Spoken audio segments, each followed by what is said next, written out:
My dad works in B2B marketing. He came by my school for career day and said he was a big ROAS man. Then he told everyone how much he loved calculating his return on ad spend. My friends still laugh at me to this day. Not everyone gets B2B, but with LinkedIn, you'll be able to reach people who do. Get a $100 credit on your next ad campaign. Go to linkedin.com/results to claim your credit. That's linkedin.com/results. Terms and conditions apply. LinkedIn, the place to be, to be. We acknowledge the traditional owners of country throughout Australia and recognise their continuing connection to land, waters and culture. We pay our respects to their elders past, present and emerging. Welcome to This Song Is Yours, a music podcast where we chat to a new guest each week, talk about their life and creative endeavours, and talk to them about some of the music they love. Our show works by chatting to our guests about music, but also getting them to make you a playlist of the songs they love. You can find the link to our playlist in the show notes.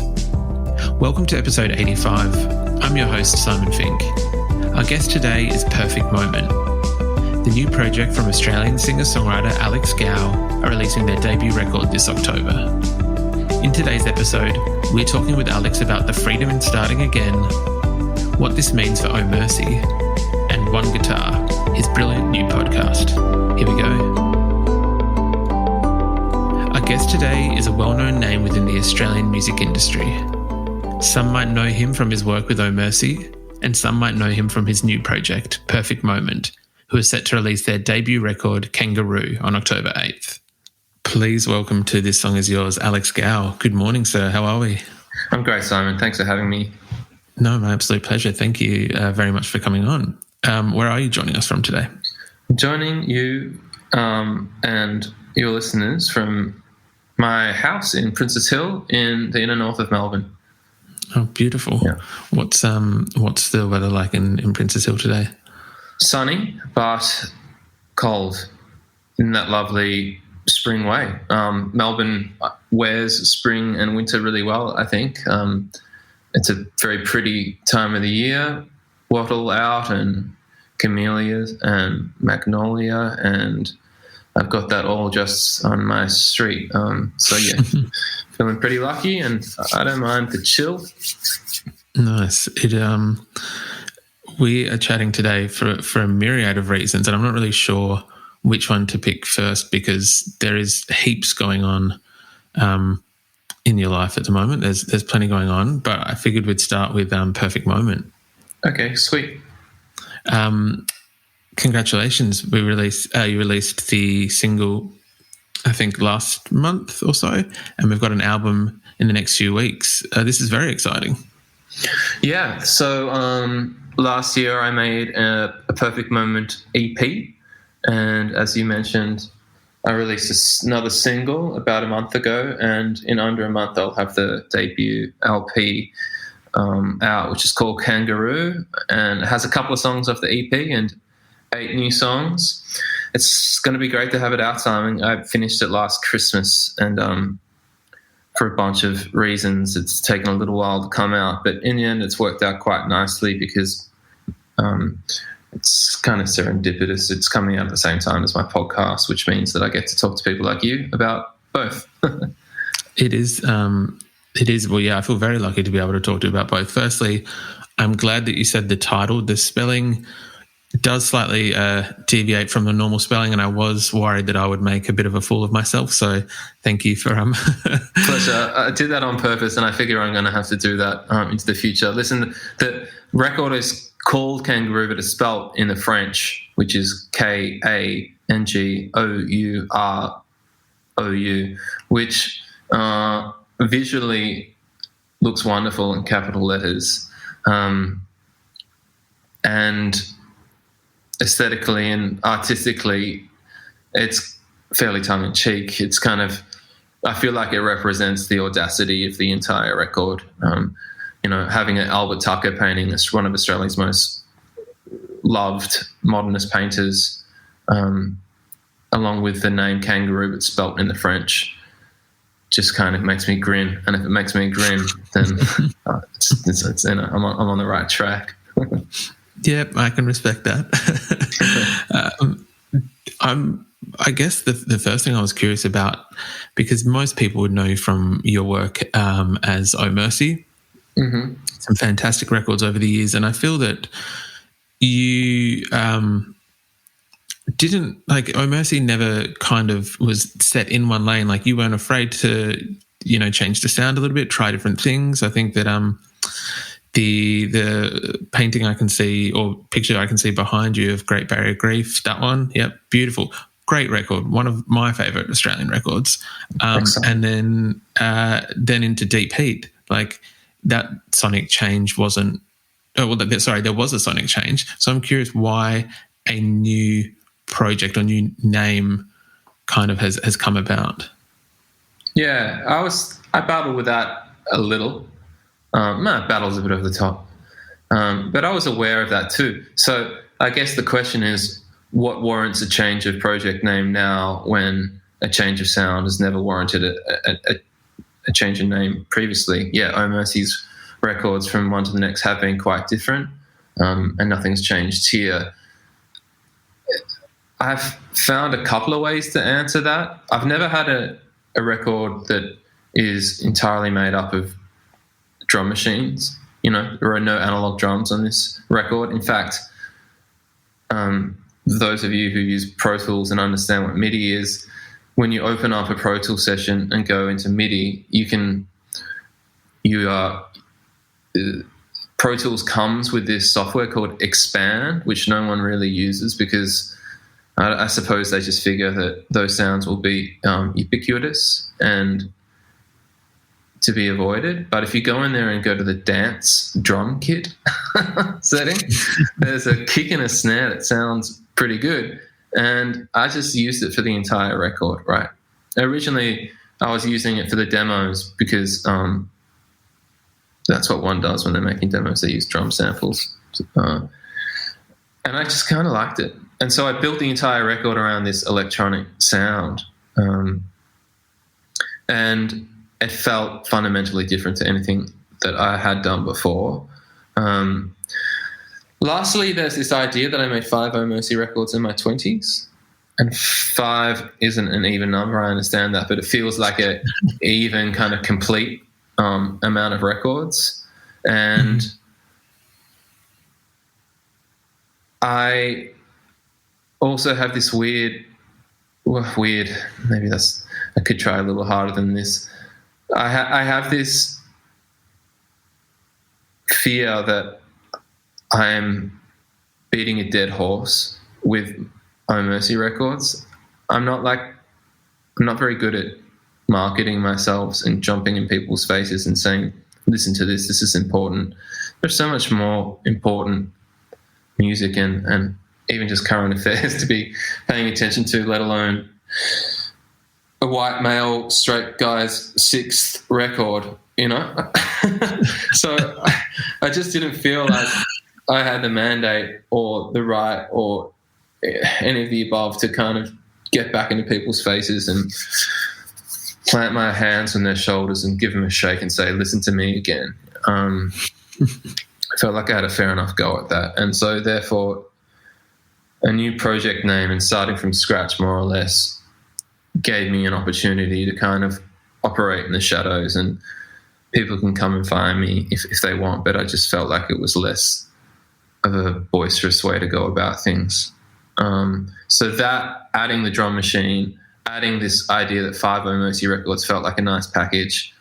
And then just this other thing, like probably just giving away too much here, but no one's actually asked me yet, believe it or not. So this is my opportunity to put it on record. The other thing is I made the first Oh Mercy record. I think I wrote it with my friend Tom Savage when I was 19, when we were 19, you know. I made Great Barrier Reef and the next 4 on my own, more or less. But so when you like type Oh Mercy into the internet, it's just pictures of me from 19 through to 30 and some awkward videos. And, you know, it's just like it's tough living in the shadows of your 20s and your previous work. And I just wanted a fresh change. I want to control over the aesthetic. I was touring a lot in early Oh Mercy days, and like didn't have a lot of control over the video ideas and such, and I didn't have a lot of want to be involved either. Like I'm not, that's just the way it was. And so the idea of starting a new project and having complete control over the aesthetic, from video clips to fonts and design work and such, was really attractive to me. And when you type in Perfect Moment, you just get where my head's at right now, artistically and musically, and you don't have to dredge up the last 10 years of my kind of creative output. I imagine that, and again, nothing dredging. Like, it's a good creative output that you've had behind you. I imagine there's a sense of freedom in kind of having that reset, as you said, and being able to be like, cool, we can start from the foundation again and build up from there in a new way that allows you to pick. Yeah, I mean, you're so right. The thing that I probably should have just started with and ended with was it's fun. It makes me feel groovy, and I can have fun with it, and the pressure's off, and there's a sense of freedom and autonomy and empowerment that comes with that, and it's exhilarating, to be honest. It's well, so far it sounds pretty good. We are very excited for the record. Not This Time is the single that was most recently released, and it's not, I wouldn't say it's like electronic in terms of it. You'll find it on the dance charts, but it does have like a electro style feel to it, like a New Order feel to it almost. I guess, was that kind of something that you had been thinking about when building that new sound and doing that this is a new sonic landscape that you kind of wanted to explore in terms of maybe like not necessarily New Order itself, but that shift away from singer-songwriter kind of? Definitely, Simon. Like I was actively interested in the way that New Order and Pet Shop Boys and Depeche Mode and that era of music, I was interested in the way that they sometimes comfortably and sometimes uncomfortably married traditional songwriting with early dance production. Yeah. And so what happens is it fails at being dance music, and it fails at being traditional singer-songwriter music, but it succeeds in being this other third thing, which is a really kind of curious landscape that I wanted to luxuriate in. The twice failure landscape. You can't dance to it, or you can, but it makes it a little harder for you. And if you want to have that kind of headphone, intimate, walking home from school or whatever kind of moment that is with the song, I'm making it hard for you as well. But instead I give you this third thing, which is that thing that I suppose New Order and other groups that I just mentioned were interested in as well. And it doesn't require a lot of gear to make that either. And so during lockdown, being from Melbourne, we've had our fair share of not being allowed out of our house, more or less. That sounds like I'm bitter about it. I'm not, but it's just a matter of fact. So I couldn't go and record drums, at a studio, and I had to be self-sufficient in this room where I'm talking to you now, which is where I made the record. And that kind of music doesn't require much. So it was a little bit of a virtue of necessity. But I adore that music, and I was interested in exploring that sonic landscape. And I suppose that all came together, and the timing felt right. And there's a piano over in this corner here behind that guitar case, right? So guitar case is blocking it. But I would just write on that and then swivel my chair the other way and jump on the computer, and which is there.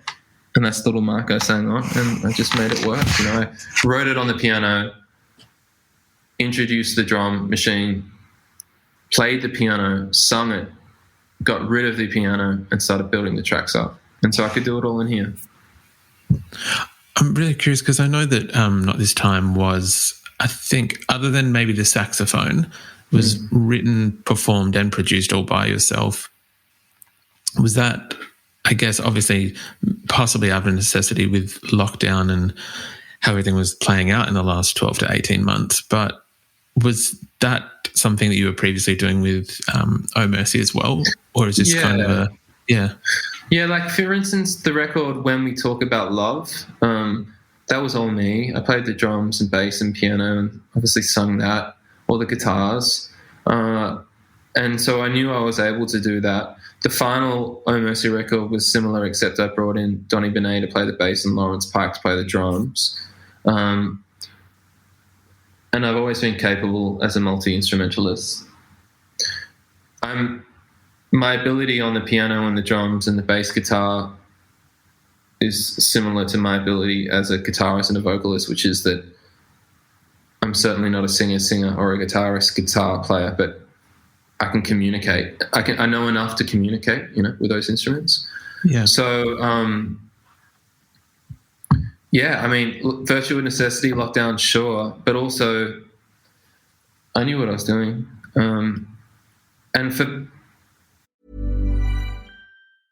My dad works in B2B marketing. He came by my school for career day and said he was a big ROAS man. Then he told everyone how much he loved calculating his return on ad spend. My friends still laugh at me to this day. Not everyone gets B2B, but with LinkedIn, you'll be able to reach people who do. Get a $100 credit on your next ad campaign. Go to linkedin.com/results to claim your credit. That's linkedin.com/results. Terms and conditions apply. LinkedIn, the place to be, to be. Hey, I'm Ryan Reynolds. Recently, I asked Mint Mobile's legal team if big wireless companies are allowed to raise prices due to inflation. They said yes. And then when I asked if raising prices technically violates those onerous 2-year contracts, they said, "What the f*** are you talking about, you insane Hollywood ass?" So to recap, we're cutting the price of Mint Unlimited from $30 a month to just $15 a month. Give it a try at mintmobile.com/switch. $45 upfront payment equivalent to $15 per month. New customers on first 3-month plan only. Taxes and fees extra. Speed slower above 40 gigabytes. See details.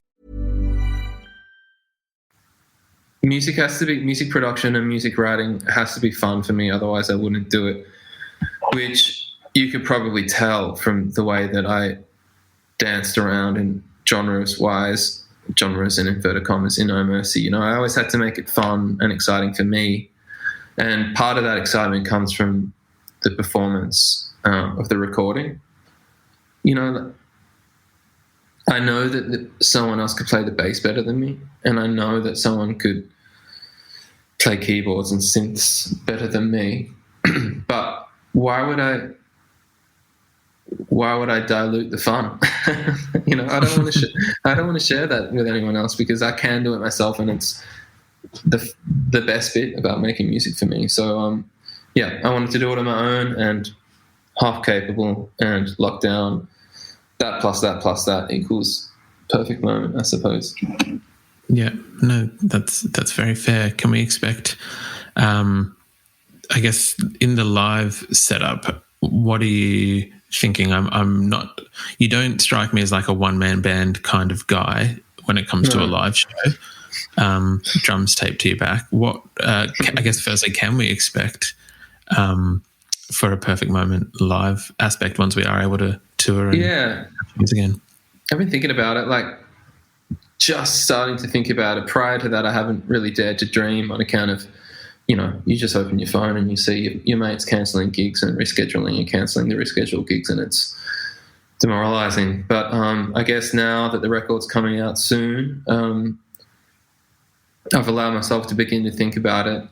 I think that I might have like a tiered approach, and if I'm just like supporting my mate at the local pub, I've dubbed all of the backing tracks down to a cassette, right? And I've modified a cassette player to be able to have two like XLR jacks as an output, so I could basically just run the cassette machine to the front of house and press play physically on stage, and have live bass, live guitar, and live singing, and a smoke machine or something, as like the first kind of introduction to the live performance. And then if people care and come and I keep playing gigs, then, maybe I'll add live percussion. There's plenty of congos and conga and bongo playing, sleigh bells and tambourine. So maybe someone could join us and have a bit of fun there. And but yeah, there's no live drums, so I don't need a live drummer. I think that's probably the last thing I would introduce. But yeah, I mean, I want to take advantage of the fact that it's more or less dance music, and I've always been jealous of the dance music guys because they turn up with nothing. And I don't want to indulge in a bit of that behaviour. Almost linking it back to what we were saying before about starting the new project, I imagine that it's another sense of freedom where you can be like, all previous live shows that you've done, you're able to kind of like go back to the start and be like, how do I want to build this, and how do I want, like, do I want to have it run through cassettes? Do I want to do this? It allows you a bit more room to play with. Yeah, it's all about play is an interesting word, because this whole thing is about being playful and having a sense of play, and you're spot on. So that works its way into it too. I mean, I've asked a lot from My Mercy fans to follow me and my whims in the past, so they probably wouldn't be awfully surprised if I turned up with a cassette player. But yeah, it does give me the ability to do that without raising any eyebrows whatsoever. And it also means that I can support my mates, you know, like when you put 5 records out and you've been playing live for 10 years, sometimes it's difficult for your mates to ask you along on tour, because, you know, maybe it might be their first record and I've done 5 and it's just like the math doesn't add up or whatever. But this way I can jump in on some of that stuff and have a bit more fun and be a bit more playful with it, like you said. Yeah, that's very cool. Regardless of whatever iteration it does arrive in, I'm very looking forward to seeing the live show. Thanks, Simon. Of course. The other thing I wanted to touch on today, which is something that is getting a lot of attention, is the One Guitar podcast, which you've recently started releasing. Firstly, congratulations. It is a fantastic podcast. Thank you. That's lovely to hear from a fellow podcaster, although you've been doing it longer than me. It's just my first entry into the podcast landscape. It feels pretty good being a podcast nerd from way back, you know, like, I'll tell you this, Simon, maybe you could get this because I assume you're as into audio as I am. When I got my license as an 18-year-old, I'm 33 now, instead of going to the bottle-o or the pub or whatever it might have been, I drove around my neighbourhood from about 10 p.m. to midnight listening to 1026, which is in Melbourne is the ABC News Radio frequency, because in the evenings at night rather they would switch over to their national broadcaster partners like the BBC and Deutsche Welle and NBC, and you know, so that's when I first fell in love with podcasts, because I'll be listening to This American Life just driving around all night enjoying. So I've been podcast nerd from day one, and it's great to be involved in that world. I can definitely recognize some similarities in that. NPR in the US, all songs considered. All things and all songs. Good point. Yeah, they're brilliant over there. I always dreamed of working over there. In fact, the Oh Mercy tour van had only one sticker on the back, and it was an NPR sticker. Yeah. That's I love that. Love that. For those who haven't listened to the podcast yet, I am boiling it down to the most simple kind of explanation, cool. But it is that it's yourself. You've sent this one guitar. I think it possibly is that case in the back for the Gibson. Yeah, it is. Where you've sent it out to a handful of songwriters around the country, and you've gotten them all to use the same guitar to write a song, and then you, after a month, go and speak to them, listen to the song, and chat to them about that process with them. That's perfect. That's correct. And my motivation is to be to empower the listener to hopefully begin writing themselves if that's their want. And the way that I aim to empower the listener is by breaking down some of the unhelpful obstacles that are out there. This idea that songwriters are the chosen ones, you know, the born gifted, and that they're just vessels for songs, which is that Hollywood idea, right? You know, I didn't write this song, I channeled it or whatever. I'm trying to find, as I've said, the poetry in the process, and therefore by revealing the process and discussing the process, I'm hoping that people can realize that it's something that they can engage with, and they just need to, get their hands dirty.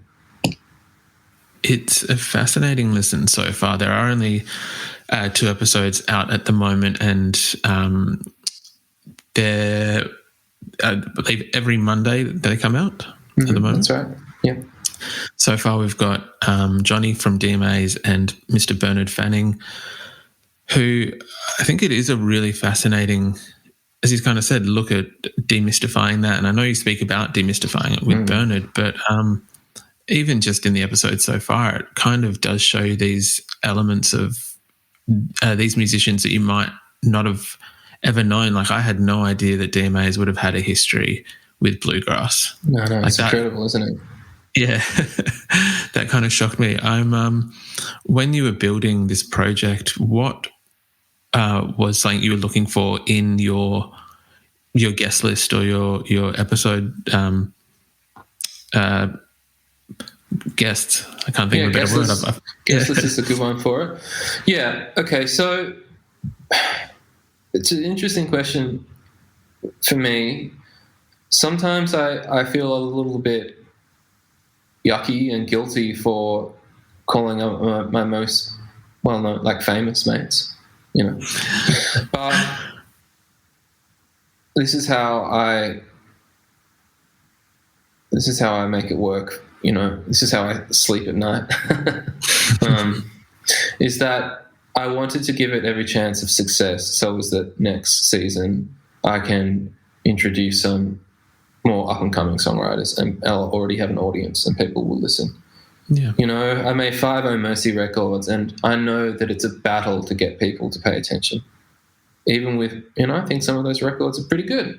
They're worth a listen, but it was tough. It is tough to get people to listen. Podcasts like this helps, Thanks, Simon. And with that in mind, I was just like, man, I've done the hard work. I've met some amazing people along the way. We're friends. I'll just call in the favors. I'll call them up, see if they're interested. They were all very quickly interested, such as the strength of the concept, which I'm grateful for. And yeah, that's my motivation, to give it every chance of success, because being creative and getting people to engage with your creative output is incredibly difficult. So that's that. I'm lucky that those people are my mates and that we're close enough that they'd want to get involved and trust me. And hopefully next season I'll have the opportunity to introduce the listeners to some more up-and-coming songwriters. I know that you had Alex Gow on this season as well. We've had her on the podcast. Absolutely lovely girl. And I'm very excited to see what comes from her episode and the other episodes as well. Yeah, just such a talented songwriter and a strong songwriter with a really clear vision and a great singing voice. Alice traditionally writes her songs on the piano, and I knew that. So that was one of the reasons I wanted to get her involved, apart from her skill. And as a songwriter, I knew that it would be interesting. Well, I assumed, and I was right, that it would be interesting to get someone that isn't traditionally a guitar player involved. So Alice ended up writing a song which is quite simple to play, but its simplicity is its strength. Yeah. So I can't wait for you to hear that too. Yeah, and I suppose you're right. Alice is a little different in that she probably classifies as a up-and-comer, whatever that means. But I mean, she hasn't put as many records out as Paul and Sarah Blasco and Bernard. But so hopefully more artists of Alice's ilk come season 2. I'm just excited to hear that there is a season 2. It is a fantastic idea and execution of it. Has there been a moment, and without, no spoilers for any of the remaining episodes, but has there been a song I don't know. I feel like it would be very unfair and unjust to ask for a favourite, but has there been a song that that you were surprised by of what kind of came? Yeah, they're all. Yeah, you're right. It's difficult to pick a favourite. It's kind of like maybe it's like having kids or something. Not that I don't know anything about that, but Alice's song was special for the reason that I just described. That Alice isn't traditionally a guitar player, and she made something really powerful out of something really simple. I'll probably have to say that my favourite was Paul Kelly's song, which is called All Those Smiling Faces, on account simply of the fact that he asked me to play along with him in the recording. So I get to play like a couple of like simple, maybe you call them lead licks, no Mark Knopfler, but just little pretty treble things, and sing a little bit of harmony with him. And if I didn't have both hands occupied, I would have pinched myself. That's very fair. I can definitely respect that. Is there any? I know that there's. I think there was a live episode or live show somewhere in the works, but with COVID and everything, hasn't happened as of yet. That's right. Can we expect? I guess what can we expect? Possibly season 1, 2, 3. I'll look as many seasons as you're happy to do, Alex. We'll be here. But I guess when you have a bigger collection of songs, do you have a plan to possibly like release a compilation or have it come out for people to? Yeah. All right. So I'll take stock. So I've done 5 episodes thus far, which is Johnny, Took, Dean from DMAs, Bernard Fanning, Alice Gow, Sarah Blasco, Paul Kelly. And I was going to interview Missy Higgins at the Melbourne Writers Festival, but that was cancelled. However, Missy's written a song. She's had her 4 weeks with the one guitar. So I'll organise a time to record Missy's episode soon. And I'm also doing a Christmas-themed one guitar episode with Paul Dempsey. Awesome. I've asked him to write like a Christmas-themed song. So I'll have both of those episodes out before the end of the year. Now, as for future plans, maybe I'm being a little too ambitious here, but I'm very fond of the idea of recording as many series as I can until there's no more space for the artist to sign their name on the guitar, because what I'm doing is I do this like Japanese woodcut printing at home sometimes, and I have this great little carving tool, and the artists have carved their names into the back of the guitar, which is kind of terrifying because it's the fanciest guitar I've ever been involved with. And I just thought, why not keep the one guitar traveling around until there's no more space to sign names on, And at that point, hopefully it might end up on display somewhere for people to look at and find the podcast, and there'll be, the guitar will, as an object, will carry those songs and carry those stories with it. So I feel like it'll be pretty special to try to, amass songs and amass stories and amass those names, and with every song that gets written and every name that gets carved, the guitar almost like carries with it a more significance or a weight, and at some point it'll kind of feel too heavy or whatever, and at that point hopefully I'll get to hang it up somewhere for people to talk about. Definitely. Well, I very much look forward to seeing how the guitar does go, the weight that it does carry, and the stories that it's going to tell now and for however long it goes for. Alex, thank you very much for your time today, mate. I do appreciate it, and congratulations again on Perfect Moment and One Guitar, both fantastic projects. Thank you, Simon, and thanks for taking the time to do what you do and to have me in. I really appreciate it. Thanks.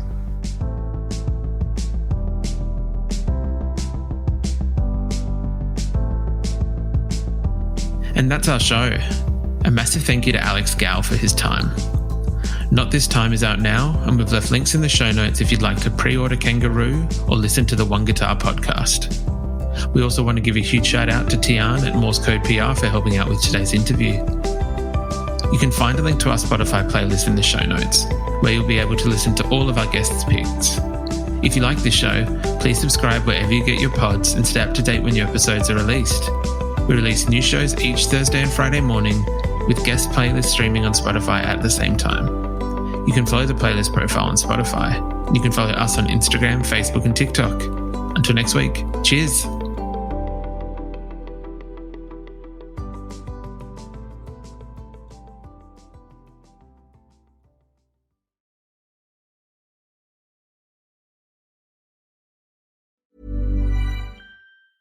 Imagine the softest sheets you've ever felt. Now imagine them getting even softer over time. That's what you'll feel with Boll & Branch's best-selling signature sheets in 100% organic cotton. In a recent customer survey, 96% replied that Boll & Branch sheets get softer with every wash. Start getting your best night's sleep in sheets that get softer and softer for years to come. Try their sheets with a 30-night guarantee. Plus, get 15% off your first order at bollandbranch.com, code BUTTERY. Exclusions apply. See site for details.